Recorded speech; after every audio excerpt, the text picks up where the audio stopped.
আমাদের পাড়া আমাদের সমাধান শিবিরগুলিতে নিয়মিত উপস্থিত হয়ে মানুষের অভাব অভিযোগের কথা শুনছেন বারাবণীর বিধায়ক বিধান উপাধ্যায়। শিবিরগুলিতে সালানপুর ব্লকের ব্লক বিডিও দেবাঞ্জন বিশ্বাস এবং অন্যান্য আধিকারিকেরা সক্রিয় থাকছেন।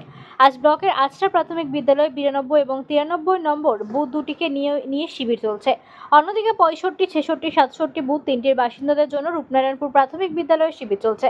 বিধায়ক দুটি শিবিরেই বহুক্ষণ ধরে উপস্থিত ছিলেন। তার সঙ্গে ছিলেন জেলা পরিষদের কর্মাধ্যক্ষ মোহাম্মদ আরমান, পঞ্চায়েত সমিতির সভাপতি কৈলাসপতি মণ্ডল, ব্লক তৃণমূল সহ সভাপতি ভোলা সিং সহ আর অনেকেই। শিবিরে মানুষজন তাদের এলাকার রাস্তাঘাট, পানীয় জল, বাড়ি, আলো এবং নর্দমা সহ বিভিন্ন ছোটখাটো সমস্যার কথা তুলে ধরেন।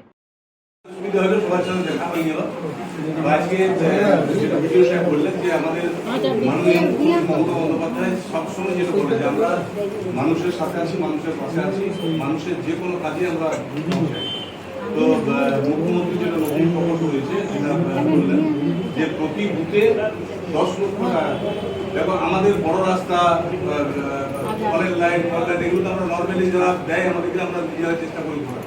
কিন্তু পাড়াতে আমি নামার সাথে সাথে দেখলাম আমাকে ধরে নিয়ে গেল।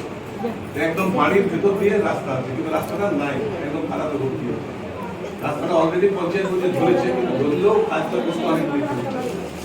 তো ওই টাইপের মানে হয়তো আমার ঘর থেকে হয়তো এই বোনের বাড়ি যাবো, ওই জায়গাটা খালি পড়ে আছে, পুরি পড়ে খালি পড়ে আছে।